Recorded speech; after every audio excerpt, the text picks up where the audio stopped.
આવે આવે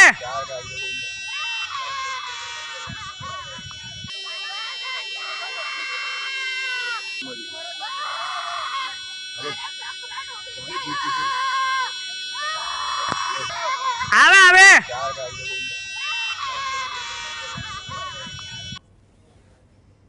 જો આ માતાનું આક્રંત અને વેદના તમારા કલેજાને સોસરવું નથી ઉતરતું તો તમે પથ્થર છો। એ સરકાર હોય, તંત્ર હોય કે પિનકોડ એડ્રેસ વગરનું એ તંત્ર હોય કે જેના પર દર વખતે મીડિયા પણ સવાલ કરે કે તંત્ર ક્યાં છે। શું નથી પડતું? આ જે દ્રશ્યો આવ્યા અથવા તો આ જે ઘટના બની, એક પછી એક એવી ઘટનાઓ બની રહી છે। ઘટનાઓ બાદ કેન્દ્ર અને રાજ્ય સરકાર તરફથી સહાય જાહેર થઈ રહી છે, શ્રદ્ધાંજલિ અપાઈ રહી છે। લાગણી સાથે સવાલ એટલો છે કે શ્રદ્ધાંજલિ ક્યાં સુધી આપશો? કોઈ એક ઘટના બને જેમ કે gaming zone, TRP game zone અગ્નિકાંડ બન્યું તો એક ઝાટકે ગુજરાતના શહેરોમાં તમામ ગેમિંગ ઝોન એક જ દંડે બંધ કરાવી દીધા। એ ચાહે લીગલી છે કે ઇલીગલી છે। હની બોટ કાંડ થાય તો તમામ વોટર સ્પોર્ટ્સ એક્ટિવિટી બંધ કરાવી દીધી। ભલે ઠીક ઠાક ચાલે છે કે નથી ચાલતી। તક્ષશિલા અગ્નિકાંડ થયો, સીડી ન પહોંચી, તમે બધા જ ટ્યુશન ક્લાસીસ બંધ કરાવી દીધા। એ ચેક કરવાની તસ્દી પણ ન લીધી કે અત્યાર સુધી તમે મોતના માચરામાં ભણાવતા હતા કે નહોતા ભણાવતા। મોરબી બ્રિજ દુર્ઘટના બાદમાં રિયાલિટી ચેક થયા, સ્ટેબિલિટી રિપોર્ટથી માનીને બધું જ થયું, રિપોર્ટ જાહેર થાય છે ખરા? ગંભીરા બ્રિજની દુર્ઘટના ગંભીર સવાલ છે અને આ દુર્ઘટના પછી મુખ્યમંત્રીએ પણ શ્રદ્ધાંજલિ આપી। 23 સ્પાન પર ઉભેલો આ બ્રિજ, જેમાંથી એક સ્પાન તૂટી ગયો છે। વિપક્ષ કહી રહ્યું છે કે અમિત ચાવડાએ, વિપક્ષના નેતા, 2022માં પણ રજૂઆત કરી હતી, સ્થાનિકોએ રજૂઆત કરી। ઋષિકેશ પટેલ કહી રહ્યા છે કે સમયસર 40 વર્ષે આ બ્રિજ બન્યા, સમયસર મેન્ટેનન્સ થયું, રિપેરિંગ થયું અને 200 કરોડથી વધુ, ટુ બી પ્રિસાઇઝ 212 કરોડના ખર્ચે આ નવો બ્રિજ બનાવવા માટે મંજૂરી પણ મળી ગઈ છે। પણ એ પહેલા 10 લોકો જીવ ગુમાવી ચૂક્યા છે। અમિત ચાવડા કહી રહ્યા છે કે અમારે મૃદુ મુખ્યમંત્રી નહીં પરંતુ લોકોના જીવ બચાવનાર મુખ્યમંત્રી જોઈએ છે। સવાલ કોઈ એક વ્યક્તિનો નથી। વિપક્ષ કહી રહ્યું છે કે માર્ગ અને મકાન વિભાગ મુખ્યમંત્રીના હસ્તક આવે છે। રોડના ખાડા હોય કે બ્રિજના સ્પાન તૂટતા હોય, ગડરો પડતા તો જોઈ હશે। રાજકોટમાં રૈયા ટેલિફોન એક્સચેન્જમાં ખોદેલો ખાડો એક યુવક માટે મોત બની જાય, બાદમાં અઠવાડિયામાં પત્તા પલટાઈ જાય અને એ ઘટના અને સમાચાર લોકોના દિમાગમાંથી કોરોનાની જેમ અદ્રશ્ય થઈ જાય। પણ એ પરિવારનું શું કે જેને જુવાન જો દીકરો ગુમાવ્યો છે? એ જ રાજકોટમાં જ્યારે આજી ડેમ પાસે નેશનલ હાઈવેનો એક સ્પાન તૂટી પડે, બાઇક પર જતા 2 યુવાનો ઉપર પડે છે, યુવકોના મોત થાય છે। કોને યાદ છે? 100 ઉપરનો આંકડો તો મોરબીમાં છે। તો શું લોકો ટપાટપ મરતા રહેશે? ઘણા બધા ઓવરબ્રિજ એ પરિસ્થિતિમાં છે। અમદાવાદમાં પણ તમે બ્રિજ બનાવી નાખ્યો, વંદન, દરેક જોઈન્ટ પર તમે ઝાટકો ન આવે તો નામ બદલી નાખજો। ઘણા બ્રિજ એવા છે સારા પણ બન્યા છે। રિયાલિટી ચેક કરવાની આપણે વાતો કરીએ છીએ, પણ શું આ કિસ્સામાં પણ એવું થશે? ધારે ધાડા ઉતારી દેવાશે, ઇન્સ્પેક્શન થઈ જશે, અઠવાડિયા સુધી ચાલશે, તમામ મીડિયા કર્મીઓ પણ બૂમ લઈને તંત્ર પાછળ દોડશે। અઠવાડિયા સુધી આ બધી જ વસ્તુઓ ચાલશે અને ભૂતકાળની જે ઘટનાઓની આપણે વાત કરી એ ઘટનાઓ પણ આવું જ થયું હતું। અઠવાડિયા સુધી આ જ ચાલ્યું, પણ પછી શું? શ્રદ્ધાંજલિ આપીને છૂટા? કેટલી નિસહાય હશે માતા કે જે નદીમાંથી આક્રંદ સાથે કહે છે કે મારું બાળક ડૂબી ગયું, કોઈ બચાવો। ખરેખર બ્રિજ ઠીકઠાક નહોતો તો બંધ કેમ ન કરાયો? અથવા ઠીકઠાક હતો તો શું માત્ર હવાના ઝોકામાં પડી ગયો? સવાલો ગંભીર છે અને ન માત્ર આ મંચ ઉપર એવું નથી હોતું કે સરકાર સામે તીક્ષ્ણ રોજ સરકારની કમીઓ દેખાડીએ, પણ તમે જ કહો કયો રોડ બાકી છે કે જેમાં ખાડો નથી? એ ખાડામાં રોજ કેટલા પટકાતા હશે, ઈજાગ્રસ્ત થતા હશે, એના આંકડા તો અલગ છે. તો આ પ્રકારની સ્થિતિ ક્યાં સુધી ચાલશે? તમને એમ થાય કે ને આ તો હદ આવી ગઈ, પણ નવી એક ઘટના કોઈ બને એટલે એમ થાય કે આનાથી પણ કોઈ મોટી હદ આવશે. હવે તો હદ પાર થઈ. ઘણા બધા નેતાઓ મીડિયા સામે બાઇટ આપવા માટે આવી જાય છે. ઘણા બધા કિસ્સામાં હીરોગીરી પણ દેખાય છે, સત્તા પક્ષ અને વિપક્ષ બંને. પણ આ પ્રકારની ઘટનાઓમાં, ખરેખર આ દુઃખદ ઘટનામાં કોઈનો ભોગ લેવાય પછી સરકાર તંત્ર જાગે? રાજેશ ઠાકર આપણી સાથે જોડાશે, જે વિશ્લેષક છે, અને સાથે જ બીવી હરસોડા સાહેબ જોડાશે, જે આરએનબી વિભાગના અધિકારી છે. પરંતુ તે પહેલા આપણે આ ઘટના પછી રાજ્ય સરકારના જે પ્રવક્તા મંત્રી ઋષિકેશ પટેલ શું કહી રહ્યા છે એ સાંભળીએ, અને સામે અમિત ચાવડાએ કેટલા ગંભીર આક્ષેપ લગાવ્યા તે સાંભળીએ.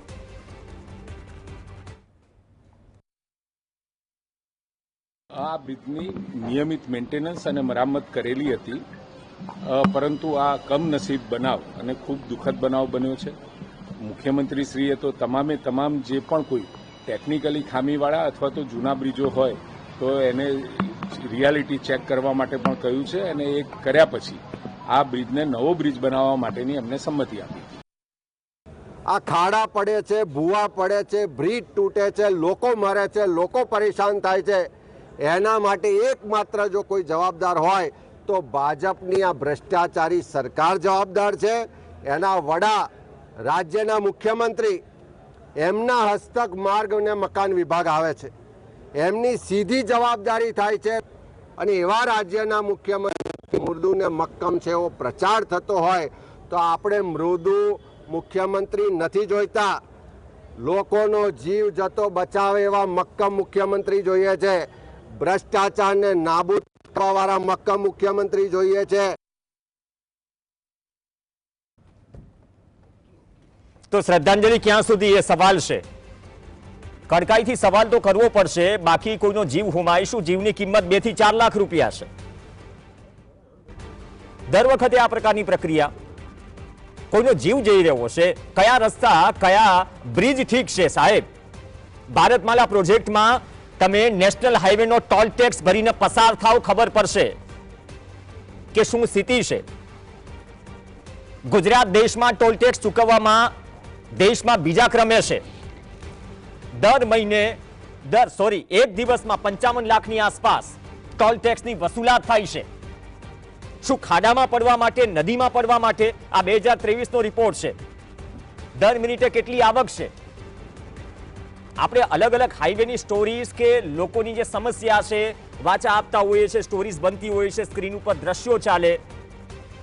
પણ આ નાની સમસ્યા પર તમે જો ગંભીરતાથી ન વિચારો તો પછી આ પ્રકારની સ્થિતિ થાય. કેમ તમારું હૈયું એટલું બધું કઠણ છે કે એક પછી એક આવી ઘટનાઓ પછી પણ જાણે કે જે પણ ટીકાઓ થાય છે, અથવા તો જે પણ સવાલો થાય છે, અથવા તો જે પણ સજેશન અપાય છે, જે કમીઓ છે એ પથ્થરની જેમ અથડાઈને પાછી આવે છે. સુધારો ક્યારે થશે? આપણી સાથે રાજેશ ઠાકર છે, વિશ્લેષક, બીવી હરસોડા સાહેબ છે, આરએનબી વિભાગના પૂર્વ અધિકારી. ઠાકર સાહેબ, આપથી જ શરૂઆત કરીએ. ઠાકર સાહેબ, આ તો એવું થયું કે આ જે વિડીયોથી શરૂઆત એટલા માટે મેં કરી કેમ કે એટલા નિસહાય એ જે કરુણ દ્રશ્યો હતા, ભારત ડૂબી ગયું. 10 મોતનો આંકડો થયો છે. ઋષિકેશ પટેલને પણ સાંભળ્યા, અમિત ચાવડાને પણ સાંભળ્યા. 100 વર્ષની આવરધાવાળો બ્રિજ બિસ્કિટની જેમ 40 વર્ષમાં પડી જાય, એક્સપાન્ડ પડી જાય. મુખ્યમંત્રી કહે છે 23માંથી એક્સપાન્ડ પડ્યો છે. સ્થાનિકો કહે છે અગાઉ રજૂઆત કરી હતી, મેન્ટેનન્સ બરાબર થઈ રહ્યું હતું. ઋષિકેશ પટેલ કહે છે.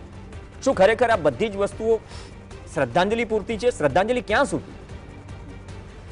તો પ્રવીણભાઈ, આમાં એવું છે કે ઘટનાઓ બદલાય છે, સ્થળ બદલાય છે, મોતના આંકડા વધારે ઓછે થતા હોય છે, પણ સરકાર પક્ષની જે દલીલો છે એ એક જેવી જ હોય છે દરેક વખત. એમનો બચાવ માટેની જે વાત છે, દાખલા તરીકે આપણે ઋષિકેશભાઈનું સ્ટેટમેન્ટ સાંભળીએ તો એવું કહી રહ્યા છે કે મેન્ટેનન્સ થતું હતું. એનો મતલબ એ થયો કે ભ્રષ્ટાચાર થયો છે એની કબૂલાત કરે છે. મેન્ટેનન્સ થતું હતું તો એવું કયું મેન્ટેનન્સ થયું કે જે આ બ્રિજ છે એ પડી ગયો? આગળની પણ જેટલી બી ઘટનાઓ હોય તે બધી ઘટનાની અંદર તપાસ આપવાની વાત હોય, ચમરબંધીને નહીં છોડવાની વાત હોય, આ બધું કરી અને એક ઘટના પતી જાય એટલે બીજી ઘટના આગળની ઘટનાને ભૂલાવી દે. તમે જેમ ગણાઈ ઘટનાઓ એવી રીતે ઘટનાઓનું લિસ્ટ લંબાતું જાય છે, પણ પરિસ્થિતિ જે સ્થિતિ સુધરતી નથી. અને એટલા માટે નથી સુધરતી કે જ્યાં સુધી સરકારમાં બેઠેલા લોકોને એ સરકાર જે છે એ જતી રહેશે એનો ભય ના હોય ત્યાં સુધી એ સરકારને એમ થાય છે કે અમે ગમે તે કરીશું, લોકો અમને મત આપે છે એટલે અમને મોત આપવાનો પરવાનો મળી ગયો છે. અને એ રીતે સરકાર વર્તતી હોય છે. અને દાખલા તરીકે મોરબીનો પુલ પડી ગયો, એ પુલ પડી ગયો એને જે છે 1 મહિનો પણ નહોતો થયો અને એમાં જે મતદાન થયું એ મતદાનની અંદર ભારતીય જનતા પાર્ટી જીતીને કેટલાક એના પ્રવક્તાઓ આપણી ડિબેટોમાં આવીને એમ કહેતા હોય કે ટીવી ચેનલ ઉપર એમ કહેતા હોય કે પ્રજા અમારા ઉપર ભરોસો મૂકે છે.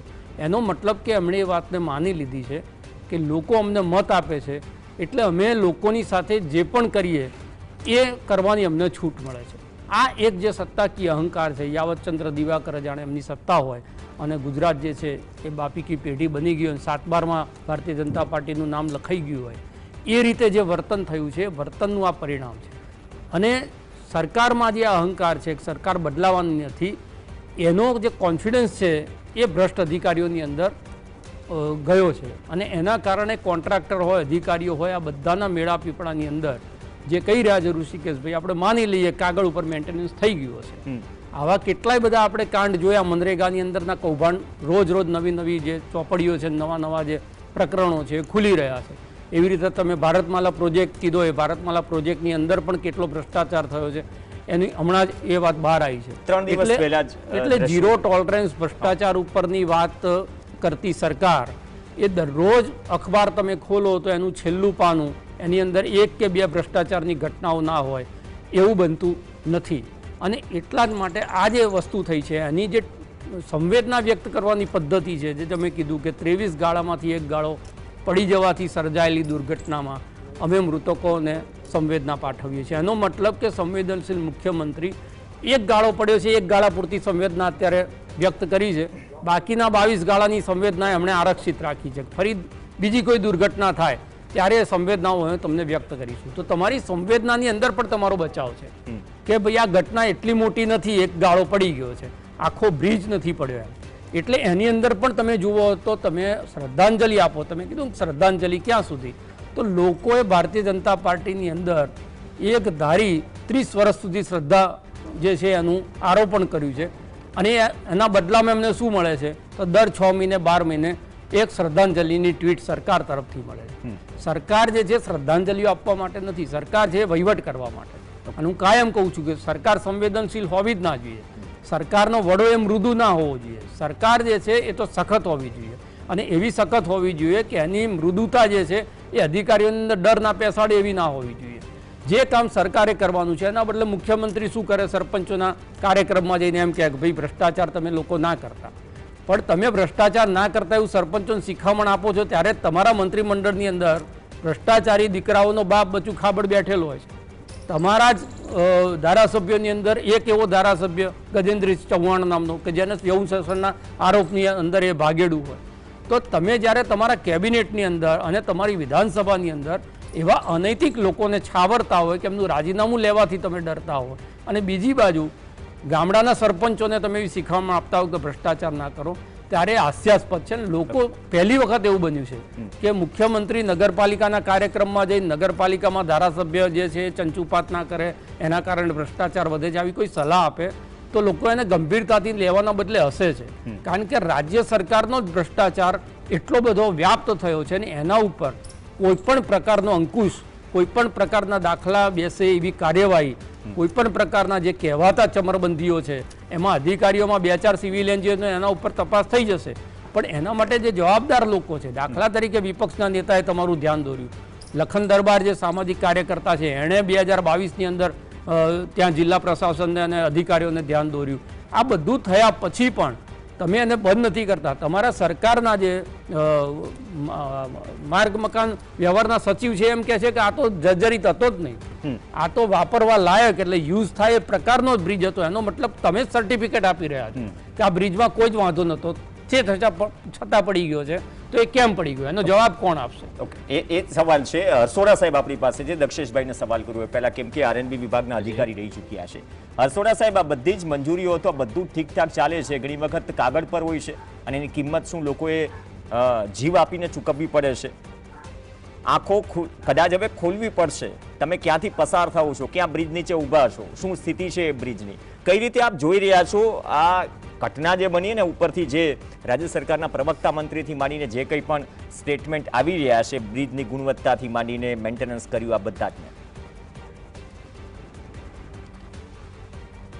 હવે જે ઘટના ઘટી એમાં જેઓના જીવ ન બચાવી શક્યા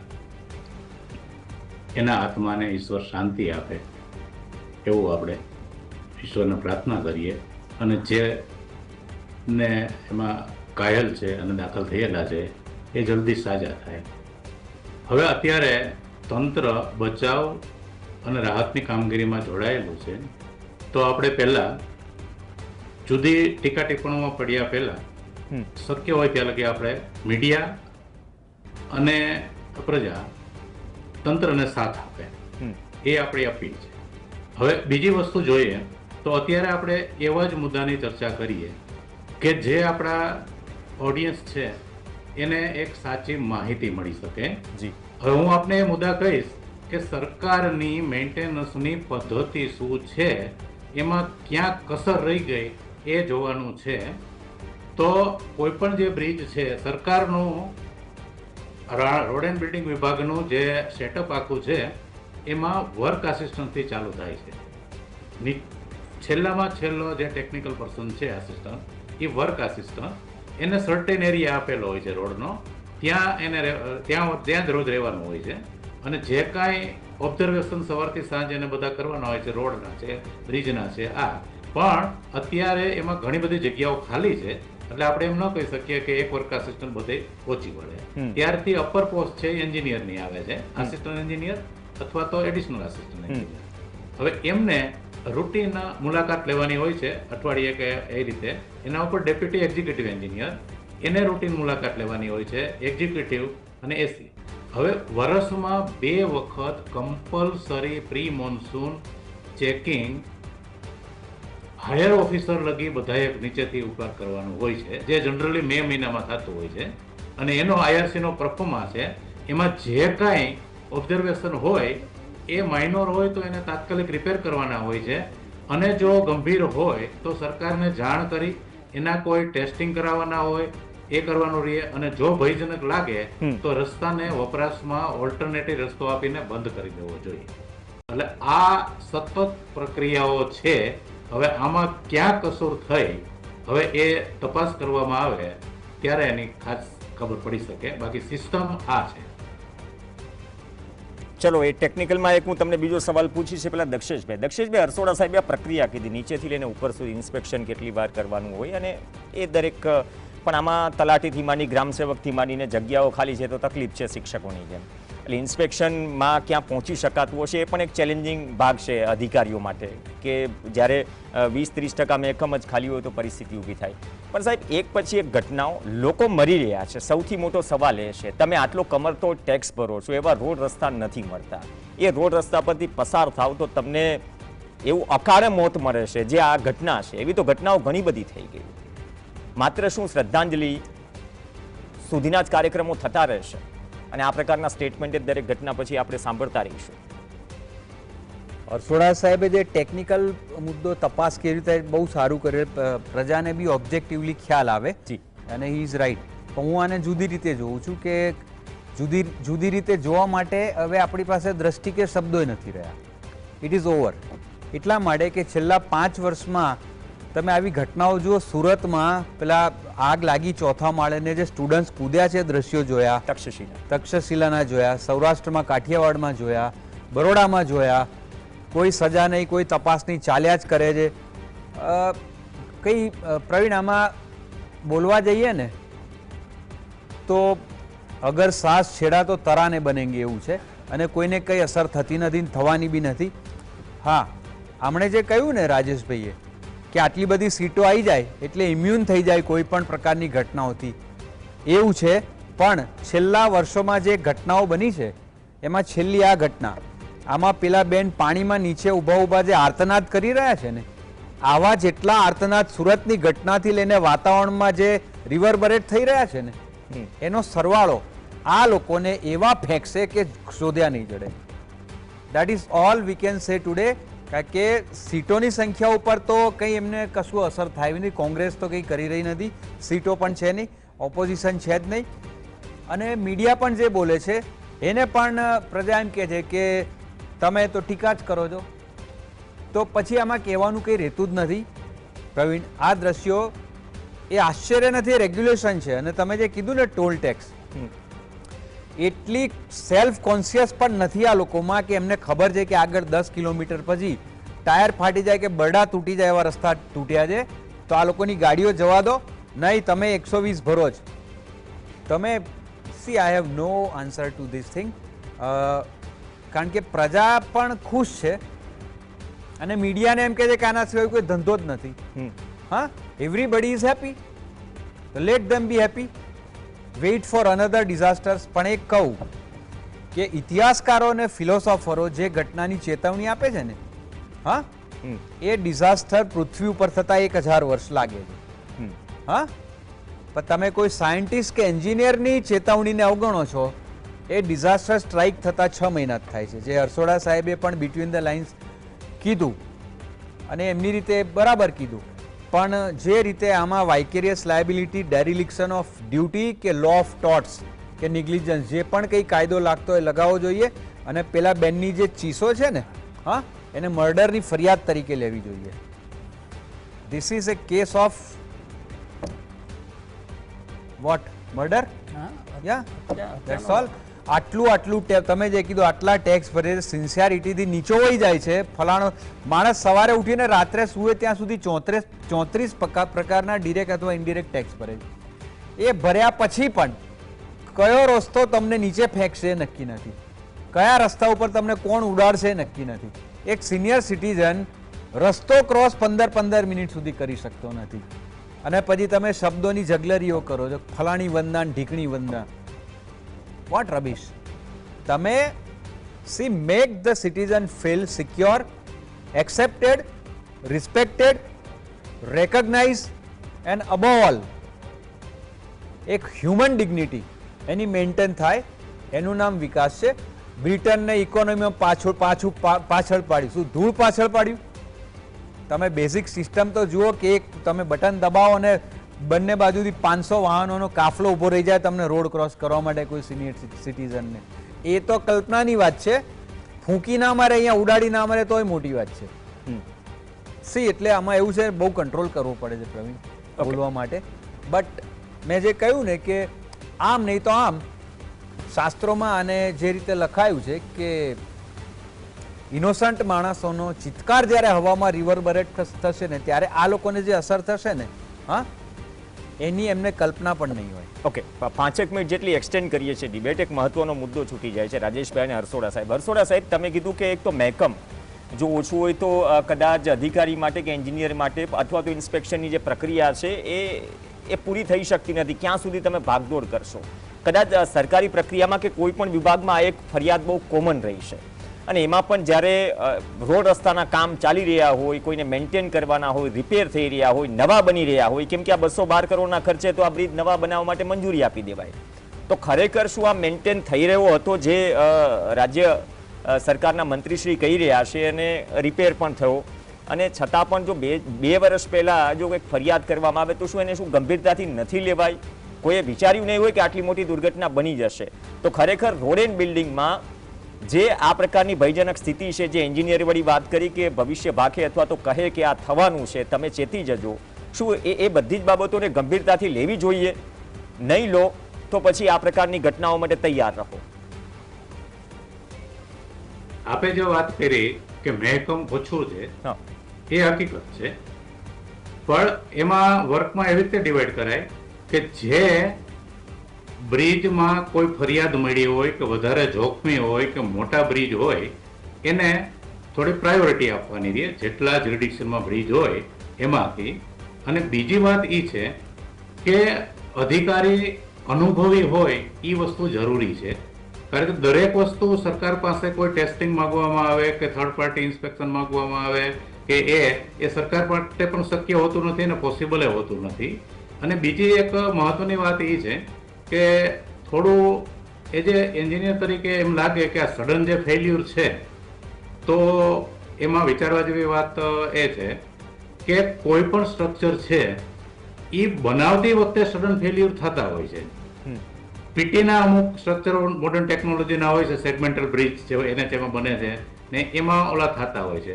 પણ જે આરસીસીનો બ્રિજ આટલા વર્ષ સુધી ચાલ્યો હોય તો એ જ્યારે ડેમેજ થાય તો એ પહેલા એના સિમસ્ટોમ આપે છે. કોઈ પણ સ્ટ્રક્ચર, બિલ્ડિંગ હોય કે બ્રિજ હોય, કે આપણને તાવ આવવાનો હોય તો કડતર થાય કે આ થાય તે થાય એ થાય. હવે મારા અનુભવને ઓબ્ઝર્વેશન પ્રમાણે જો આ બ્રિજ ને પહેલું ફર્સ્ટ એ છે કે અમારા અધિકારીઓ જાય ત્યારે ખાલી એનું વાહન ઊભું રાખી અને બ્રિજ ઉપર તમે ઊભા રહો, હેવી ટ્રક નીકળે તો વાઇબ્રેશન તો આવતા જ હોય છે. પણ એ વાઇબ્રેશન નોર્મલ છે કે એબનોર્મલ છે એ અનુભવના આધારે અમને ખબર પડે. પહેલું ઇન્સ્પેક્શન ત્યાંથી જ થઈ જાય. બીજું ડાઉટ લાગે અને નીચે ઉતરી અને જોઈએ તો બ્રિજ ફેલ્યુર થતા પહેલા એના બીમ છે એમાં નાની નાની ક્રેક્સ ડેવલપ થવા. સડન ફેલ્યુર એ અમારા માટે પણ એક શોકિંગ ન્યૂઝ છે અને એ તો સાચી તપાસ સરકાર કરશે ત્યારે એનું સાચું રીઝન આવે. પણ એક વસ્તુ એ છે કે લોઅર સ્ટાફ હોય કે એ આપના માધ્યમથી મારા અધિકારી મિત્રો, એન્જિનિયર મિત્રોને પણ મારી અપીલ છે કે પ્રજા એ જે બ્રિજ ઉપરથી પસાર થાય છે આપણને ભગવાન માનીને ચાલે છે. આપણું તંત્ર પહોંચી વળે, સરકાર આપણને સગવડતા આપી શકે એ બીજી મેટર છે. પણ આપણે જે જ્યુરિડિક્શનનો હવાલો લઈ છીએ ત્યાં દિવસ રાત ગમે એ સમયે આપણને કંઈક ડાઉટફુલ લાગે તો આપણે વિઝિટો લેતી જ રહેવી જોઈએ અને સેફ છે કે નહીં એના ઓબ્ઝર્વેશન કરવા આ ડ્યુટી તો છે પણ માનવતાની એક નૈતિક ફરજ પણ છે. એ આ જનરેશન ન ભૂલે એવી મારે અપીલ છે અને વિનંતી છે. બહુ સારી વાત કીધી સાહેબ, કેમ કે તમે તમારા અનુભવના આધારે વસ્તુ અનુભવ્યું હશે કે જેને ભગવાન માને છે કે વિશ્વાસ આંખ બંધ કરીને કોઈ રસ્તા પર કોઈ ચાલે છે કે નહીં મારા માટે બનાવ્યો છે, મારા ટેક્સના પૈસે બનાવ્યો છે, તો એન્જિનિયરે પણ એ હ્યુમન ટચ આપવો જોઈએ. આ તમે જે ઉદાહરણ આપ્યું ને રાજેશભાઈ, ગઈકાલની જ ઘટના છે. મનસુખ વસાવા સૌથી વરિષ્ઠ સાંસદ ભાજપના ગુજરાતમાં ગઈકાલે સ્ટેચ્યુ ઓફ યુનિટી ગયા હતા અને રોડ રસ્તાથી માંડીને ઘણી બધી સમસ્યાઓ હતી. આરએનબી વિભાગના ઘણા બધા અધિકારીઓ ગેરહાજર પણ રહ્યા તો થોડા અકળાયા પણ હતા. રોડ રસ્તાની હાલત ત્યાં પણ ખરાબ છે. અને બીજી જે ઘટના ગઈકાલની જે પાવી જેતપુરના જે ધારાસભ્ય છે સરપંચ સંમેલનમાં સાંસદ અને ધારાસભ્યોની હાજરીમાં એમ કહી રહ્યા છે કે ભાઈ 1000થી વધુ ગામો છે છોટાઉદેપુર જિલ્લાના, નલ સે જલમાં કરપ્શન થયું છે. પ્રજાના પ્રતિનિધિઓને સાથે પણ નથી રખાતા. ક્યાંક પાઇપલાઇન છે તો ક્યાંક સંપ નથી, સંપ અને ટાંકી છે તો ક્યાંક બોરવેલ નથી. તો આ જે જનતાની સુખાકારી માટે જે કામ થાય છે સીધું ખુદ સત્તાધારી પક્ષના ધારાસભ્ય વેદના ઠાલવી રહ્યા છે. આ ગઈકાલની બે ઘટના, એમાં એક તો રોડ સાથે પણ જોડાયેલી છે. જ્યારે અધિકારીઓ ગેરહાજર હતા તો મનસુખ વસાવાએ કહ્યું કે આવું તો નહીં ચાલે, તો કોનું સંભળાશે એમ? એટલે પ્રવીણભાઈ, મારે તો એ જ સમજવું છે આ ડિબેટના માધ્યમથી કે તંત્રને આપણે આવી જ્યારે દુર્ઘટનાઓ થાય ત્યારે સાથ આપવો જોઈએ, પણ કેવી રીતે સાથ આપવાનો? એ મરદાઓ ઉચકવાના, એમને સ્મશાન સુધી લઈ જવાના, એમની જે માતા છે એમના આક્રંદ, એમના જે વિલાપ છે એને અસંવેદનશીલ થઈને સાંભળવાના અને સરકારને તક આપવાની કે હવે સરકાર સુધરશે. આ રીતે મારે તંત્રને સાથ આપવાનો સૌથી પહેલાં તો એ છે. બીજી વસ્તુ જે હરસોરા સાહેબ કહી રહ્યા છે, ખામીઓ બધી જણાવી રહ્યા છે કે ભાઈ મહેકમ ઓછું છે, તેની જવાબદારી કોની? તંત્રની છે. તો તંત્રને સવાલ કોણ કરશે? બીજી વસ્તુ એ છે કે તંત્ર એટલે સરકાર, અધિકારી આપણે કરીએ, પણ અધિકારી કોના તાબામાં છે સાહેબ? અધિકારી મુખ્યમંત્રી તરીકે નથી બેઠા. મુખ્યમંત્રી અધિકારીઓ જે છે એના ઉપર નિયંત્રણ કરવાનું છે ને નિયંત્રણ એ નથી કરી શકતા, એટલે સરકારની સામે સવાલો ઊભા કરવા પડે. એટલે તંત્રને સાથ તો 30 વર્ષથી લોકોએ આપ્યો જ છે. એ સાથની સામે તંત્ર લોકોને શું આપી રહ્યું છે એ સૌથી મોટો સવાલ છે. અને જ્યારે આવી ઘટના ઘટે છે ત્યારે બહુ જ મુઠ્ઠીભર લોકો એવા બચ્યા છે કે જે ખુલ્લા મને, ખુલ્લી અવાજે અને બહુ જ ઓપનલી આ સવાલો ઊભા કરે છે, જેના કારણે થોડું ઘણું પણ સુધરે.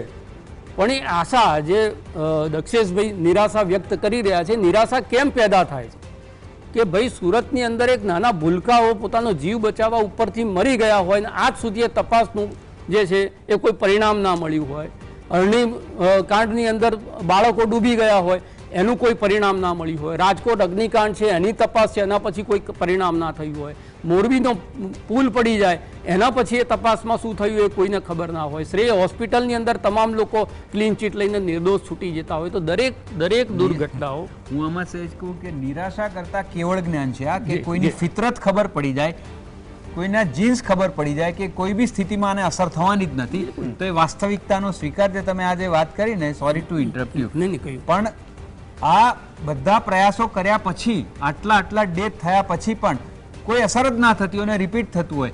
તમે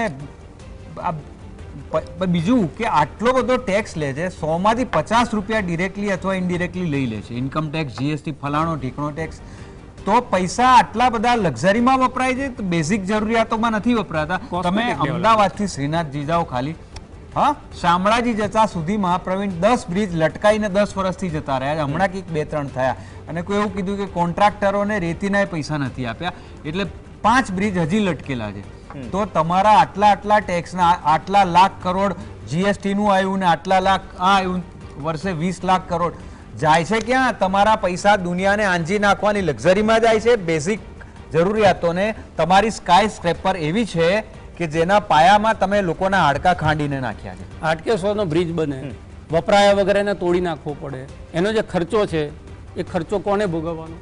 પ્રજાએ ભોગવવાનો. જેટલો બનાવ્યો એના કરતા તો વધારે. મારા ઘરમાં મેં ગેરકાયદેસર બાલ્કની આગળ વધાર્યું અને બાલ્કની તૂટી પડે, નીચે કોઈ મરી જાય તો મારા ઉપર હત્યાનો ગુનો દાખલ થાય છે કે નથી થતો?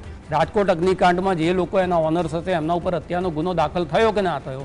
તો આ જે ઘટના ઘટી છે, એક ધારાસભ્ય પાણીનો ગ્લાસ મારે છે એમ કરીને 307 એના ઉપર લાગતી હોય, તો આ રીતે લોકો મરી જતા હોય, તો એ મરી જતા હોય એના માટે કોઈક તો જવાબદાર છે.